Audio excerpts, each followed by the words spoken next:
I need you to understand something before I tell you this. I was a good soldier, not brave, not heroic, nothing like that, just good. Steady hands, clear eyes, the kind of man who could lie in the dirt for 14 hours and not move. That is why they paired me with Silas Kincaid. You have heard the name. Everyone in the Army of Northern Virginia heard it by the spring of '64. Silas Kincaid. Others just called him Kincaid and left it at that, because saying more felt like tempting something. The man had 47 confirmed shots by the time I was assigned to him. 47 Union officers who woke up one morning and never saw the sun go down. 47 men who never heard the sound that ended them because the bullet arrived before the noise could catch up. I was his spotter. You know what that means. I was his eyes before he was his own. I would read the wind, judge the distance, find the target, and whisper the adjustments, elevation, windage, range, and Silas would do the rest. He would breathe out slow like a man settling into sleep, and then that Watworth rifle would crack once, and somewhere out there, 800 yards away, a man would stop being alive. I never had trouble with it. The war does that to you. You stop seeing them as men after a while. They are shapes, bluecoats moving between positions. You just do the math and let the rifle do the rest. Silas was different, though. He saw them, every single one. He would watch through that scope after the shot, and he would go quiet for a minute, just quiet. I asked him once what he was looking at. He said, making sure. I did not ask what he was making sure of. Did not want to know. We were at Spotsylvania. By May 1st, the land folds in on itself there. Ridge lines and tree lines and hollows at Swallow Sound. And that spring, the fog was something else entirely, not morning mist that burns off by 9. This was thick, heavy. The kind of fog that sits on the ground like it has been poured there. Like the earth itself is breathing, and you are standing inside its lungs. May 8th, maybe the 9th. The days blurred together at Spotsylvania. Because the fighting did not stop long enough to tell one from another. But I remember the fog. I remember it because it was wrong. Fog rose in. Fog drifts. Fog moves. This fog did not move. It sat there, perfectly still, like a held breath, like something waiting. The trees disappeared into it 30 yards out, and beyond that was just white. White and silence. The guns had gone quiet an hour before dawn. Both sides just stopped, like they would agree to something nobody told us about. Silas and I had our position on a ridge above the courthouse road. Good elevation. Clear sightlines on a normal day.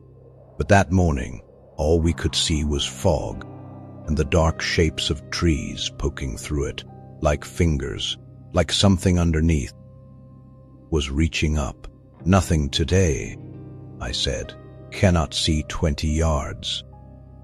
Silas did not answer. He was already behind the scope. That Whitworth had a Davidson telescopic sight for power magnification, and Silas kept it cleaner than a preacher's Sunday boots. He was scanning. Left to right, slow. I pulled out the range book, started recording conditions. Temperature, maybe 40 degrees. Wind, none. Visibility, poor. I wrote fog, non-usual density, and then felt stupid for writing it. but I left it there anyway. Something about that morning made me want to keep records, like I already knew someone would need them later. Elias, the way he said my name, I have turned that sound over in my head for 30 years. It was not urgent. It was not scared. It was careful, like a man who has just noticed a rattlesnake coiled next to his hand and is trying to tell you without moving, Elias, come look at this. I put down the range book and moved to his position. He shifted slightly, keeping his eye to the scope, and pointed 800 yards, maybe 850, just past the stone wall on the Brock Road. There is an officer. I raised my field glasses. At that distance, through that fog, I should not have been able to see anything, but I saw a shape, barely, a dark smudge against the white, standing perfectly still. I'll see him, I said. Cannot make out rank, cannot make out much of anything in this soup. I can see him clear, Silas said, and something in his voice made my stomach drop. Not what he said, how he said it. Like the words tasted wrong in his mouth. Blue coat, officer's cut, double-breasted. He is just standing there in the open, not moving. Could be a picket, for fell asleep standing up, I said. It happened. Men were so exhausted by Spotsylvania that they would sleep in any position. I would seen a man sleep while marching. He is not asleep. How do you know? Silas was quiet for a long time. I counted my own heartbeats, got to 11 before he spoke again. Because he is facing this way, directly this way. He is looking at us. He cannot see us, I said. We are 800 yards out in a covered position. I know. So he is looking in our general direction. Coincidence. Elias, his head is tilted, like he is reading something written on my face. I felt the hair on my arm stand up. I did not know why. It was just a Union officer standing in the fog. Strange behavior, sure, but the war made everyone strange. Take the shot, I said. I gave him the calculations. 800 just for elevation. No wind. Humidity's high. The round will drop early. Aim top chest. Silas did not move. Silas, take the shot. I am looking at him, Elias. I know you are looking at him. That is what the scope is for. No, I mean I am looking at him, and he's looking at me. Through this scope, he's looking into this scope. I opened my mouth to tell him that was impossible. 800 yards. Through fog. A man cannot see another man's scope at 800 yards. Cannot see the lint, cannot see the position. Definitely cannot look into the lens and make eye contact with the shooter behind it. The physics of it do not work. The geometry of it does not work. None of it works, but I did not say any of that because Silas Kincaid had 47 confirmed shots, and he did not make mistakes about what he saw through a scope. Take the shot and let us move, I said. My voice came out wrong. Too high, too fast. He is an officer in the open. This is what we do. That is not a man, Elias. I stopped breathing. What? It is wearing a man's coat, officer's coat, buttoned up proper, collar straight, everything correct. But Elias, listen to me. That is not a man. What the hell are you talking about? Silas pulled back from the scope, just an inch, just enough that I could see his eye. Silas Kincaid, who had lain steady in positions while artillery rounds hit 20 feet away. Silas Kincaid, who had shot a Union colonel off his horse at 900 yards without blinking. Silas Kincaid, whose hands I had never seen tremble, not once, not ever. His eye was wide. Not the way a scared man's eye gets wide. The way man's eye gets wide when he has seen something that his brain cannot make fit with everything he has ever known about. How the world works. It has no face, he said. Silas, below the cat where the face should be, there is nothing. Not blank, not smooth, nothing. Like looking at the space between stars. It is the fog, I said. The fog is playing tricks. The light at this distance, through moisture in the air, it distorts. It can wash out features, make things look. It turned its head, Elias. When I put a crosshairs on it, it turned and looked at me. Not toward me, at me, into me. Like it could feel the scope on its skin. I realized my hands were shaking, not from the cold. I clenched them into fists and pressed them against my thighs. So do not shoot it in the face, I said. And I heard how stupid that sounded, even as the words came out. Center mass. Take the body shot. If it is a man, he goes down. If it is not, we will know. No. That was the first time Silas Kincaid refused an order in front of me. The first time he refused a shot. 47 men he would send to meet their maker. And now, number 48, the best marksman in the Confederate Army, said, "No, Silas, we have a duty to. Look at it yourself. Take the scope, look at it. And tell me I am wrong. I did not want to. God help me. I did not want to look through that scope. Something in me, something older than training and duty and the war and everything else, something down in the animal part of my brain was screaming at me. Do not look. Do not put your eye to that glass. Do not let it see you." "In a minute," I said. "Let me check the conditions first." I was not checking conditions. I was stalling. The conditions had not changed. No wind, cold, fog. I wrote numbers in the range book that I would already written. I wrote them again because my hands needed something to do, and if they were not writing, they were going to start shaking again. "It is still there," Silas said. He would gone back to the scope. "Has not moved." "Has not moved at all, Elias. A man shifts his weight, a man breathes, and his shoulders move. This thing is standing there, like it was hammered into the ground, like a post. Or like a scarecrow." I said, "Union boys could have set up a dummy to draw fire, reveal our position.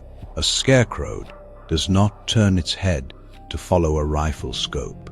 I had no answer for that. I sat there in the dirt, range book in my lap, pencil in my hand, and I had nothing.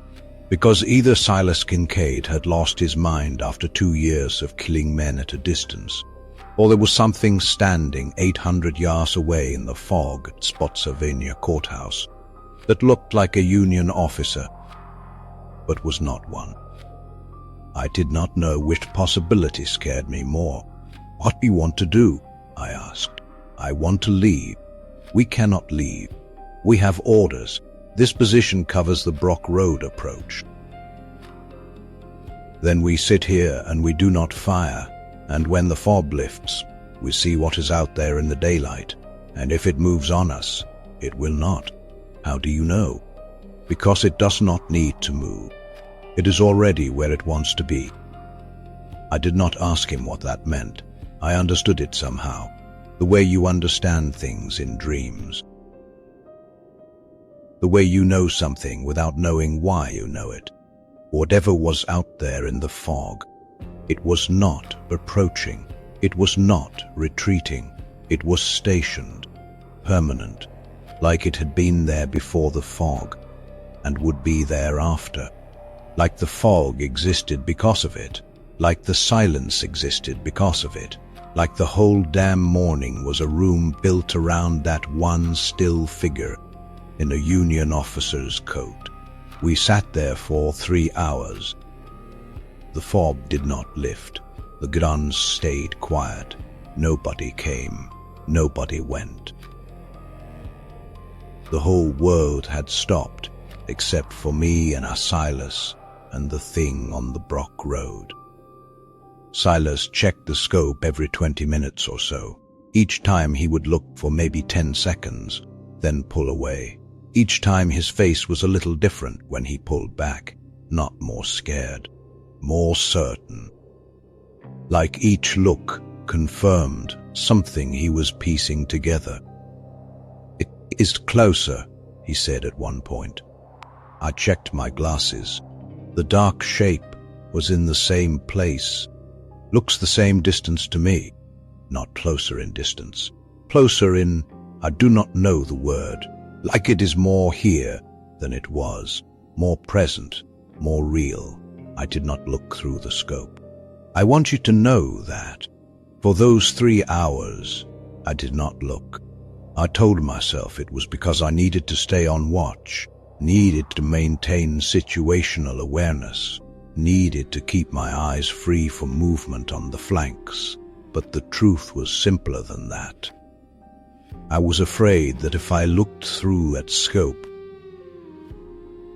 I would see what Silas saw. I was more afraid that I would not. That I would see a normal man in a normal coat, and I would have to decide whether Silas had broken or whether the thing was showing me something different than what it showed him. Around noon, the fog started to thin, not lift exactly, just become less dense, like it was being slowly diluted. I could see further now. 50 yards, 70. The stone wall on the Brock Road started to emerge from the white, like something surfacing from deep water. The figure was gone. I did not see it go. Neither did Silas. One moment a dark shape was there in my field glasses. Next moment it was not walked away, not dissolved, just absent, like it had never been there at all. "It is gone," I said. Silas did not answer. "Silas, it is gone, whatever it was. Just a trick of the light and the fog and 2 tired men who have not slept enough." He looked at me then, and I saw something I have never seen before or since in another human being's eyes. It was not fear. Fear I could have understood. It was recognition, like he would just been introduced to something that he would always suspected existed, but hoped he was wrong about, like a door had opened in his mind that he could not close again. It knew my name, Elias. What? When it turned, when it looked at me through the scope, I heard it, not with my ears, inside, like a thought that was not mine. It said my name, my full name. Silas Abraham Kincaid. My mother gave me that middle name, as she has been dead since I was 9. I never told anyone in this army my middle name. Not once. You are tired, Silas. We are all tired. The mind does things when you are. It's said the names of the men I have shot, or 47 of them. Not all at once, in order. First to last, like reading a list, like reading my own ledger back to me.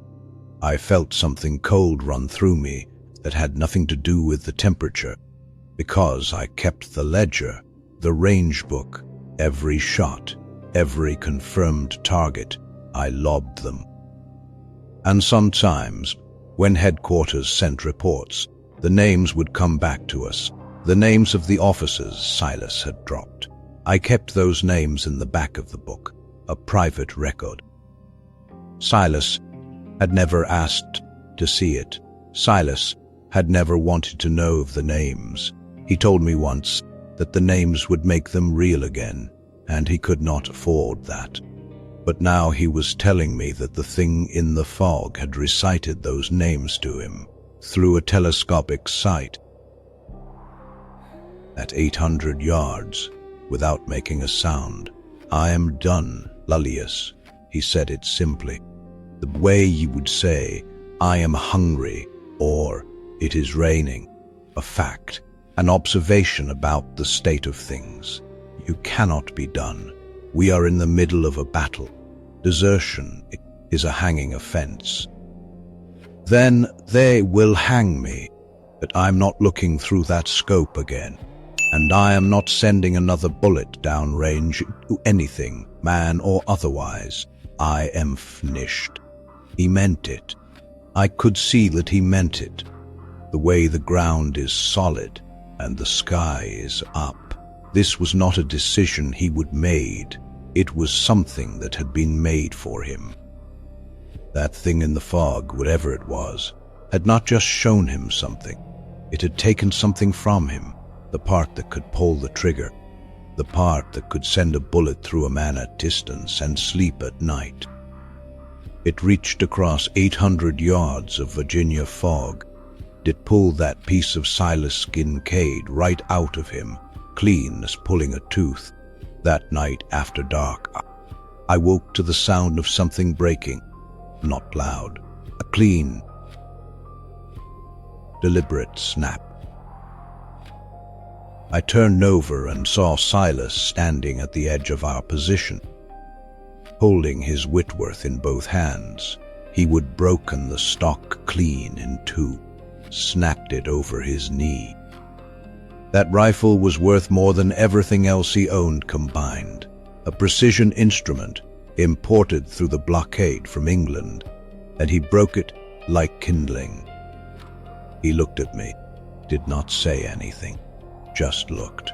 Then he set the broken rifle on the ground, picked up his pack, and walked into the dark, south, not toward the Union lines, not toward our lines, just south. Into the woods and the dark and gone. I should have stopped him, should have raised the alarm. Desertion in the face of the enemy. I should have done a lot of things. But I just lay there in the dirt and watched him go and felt something like relief and something like envy because he was walking away. He was done and I was still there. I stayed at the position the next morning, alone, filed a report that said Kincaid had been separated from me during a nighttime repositioning. They did not investigate much. Spotsylvania was chaos. Men disappeared all the time, most of them into the ground. But before I filed that report, I did something that I have regretted every day since. I looked through the scope. I do not know why.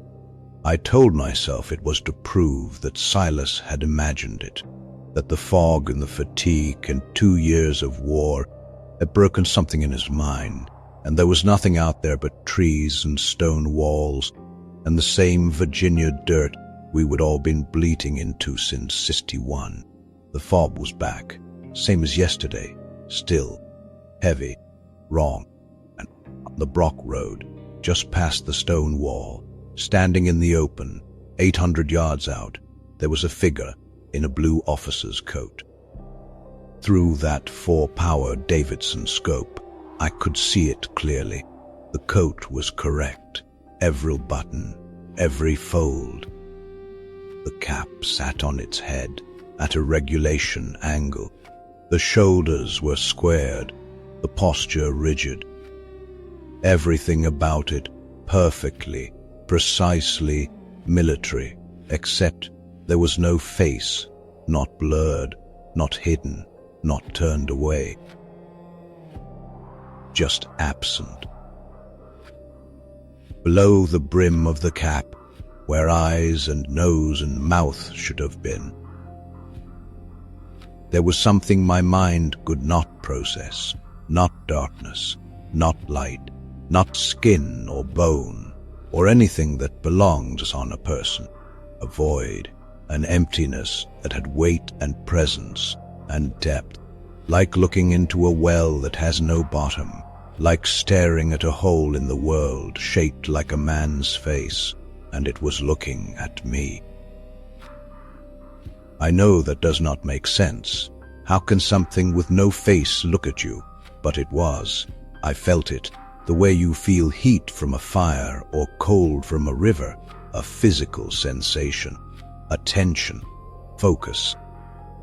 Something ancient and vast and patient, directing the full weight of its awareness through 800 yards of fog and glass and straight into the center of my skull. I heard my name. Not with my ears, behind my eyes, in the place where my own thoughts live. Elias Vance. Clear as a church bell, and then, one by one, names I recognized, names from the back of the range book. Every man Silas had ever shot, spoken inside my head in a voice that sounded like wind moving through an empty building. And then a new name, one that was not in any book, one that I recognized because it was the only name I would thought about every night since Fredericksburg, the name of the Union private I would bayoneted in the trenches before I was assigned to Silas, the one nobody knew about, the one I would never told a living soul. It knew the name of every man either of us had removed from this world. It kept those names the way I kept them in my range book, in order, in sequence, a ledger of the dead maintained by something that stood in the fog, or a uniform and had no face. I pulled away from the scope. I was crying, not from fear, from something worse than fear, from the sudden and complete understanding that every shot we would ever taken had been observed, that every death had been witnessed, that something had been standing in the distance at every battle, every engagement, every quiet morning when Silas put a bullet through a man, and it had been there, watching, recording, wearing the uniform of the men we would send to it. I never fired with Spotsylvania, not at Spotsylvania, not at Cold Harbor, not at Petersburg. I told the officers I had a tremor in my hands. They believed it, because my hands never stopped shaking after that morning. That was 30 years ago. I'm an old man now. I live in a boarding house in St. Louis, and I sell insurance, which is about the least interesting thing a man can do with his days, and that is exactly why I chose it. I do not hunt, do not own a firearm, do not even own a telescope, cannot look through one. The thought of pressing my eye to a lens and seeing something far away up close makes me feel like the floor is dropping out from under me. I tried to find Silas once, after the war. Put advertisements in papers in Richmond and Nashville and Atlanta. Nothing. He vanished, like he walked into those Virginia woods, and the dark just swallowed him whole. Part of me hopes he made it somewhere quiet. Part of me knows better, because here is the part I have not told you yet, the part that keeps me up at night, a part I need someone else to know before I am gone. When that thing spoke my name inside my head, it was not angry, it was not threatening, it was not punishing, it was acknowledging me, the way a clerk acknowledges a customer, the way a bookkeeper acknowledges a new entry into the ledger. Professional, thorough, complete. And after the names, After every single name of every single man we would send into the ground, it said, one more thing, not a name, a number. There was exactly one more than 47. 48. I have spent 30 years trying to tell myself that did not mean what I think it means, that I was not the 48th entry, that it was counting someone else, something else, that the number was just a number and did not belong to me. But last week, I went to the doctor, something in my chest. He listened with his stethoscope, and his face went very still and very professional, the way a man's face goes when he is about to deliver news that will rearrange someone's life. It told me I have maybe 6 months, maybe less, something growing in there that should not be. And that night, lying in my bed in the boarding house, staring at the ceiling, I heard it again. Not with my ears, behind my eyes, in the place where my own thoughts live. 48. Clear as a church bell, patient as fog. I think it has been waiting for me this whole time. Standing somewhere I cannot see, in some fog that does not move. Wearing the coat of a man who never existed, keeping its ledger, maintaining its count. And when whatever is growing in my chest finishes its work, I think I will find out what is on the other side of that void, where its face should have been. I am not scared. That is the worst part. I should be terrified, but all I feel is the same thing I felt when I looked through that scope 30 years ago. Recognition. Like I have been on its list since the first day of the war. And everything between then and now has just been the distance between the bullet leaving the barrel and the sound finally catching up. I just want someone to know, that is all. Someone needs to know that it is out there. That it stands in the fog at the edges of battlefields, and it wears the uniforms of the dead. And it has no face, and it knows your name, every soldier's name. Every man who ever looked through a scope or pulled a trigger or pushed a bayonet forward and felt it connect. It is patient. Lord, it is patient, and it never misses.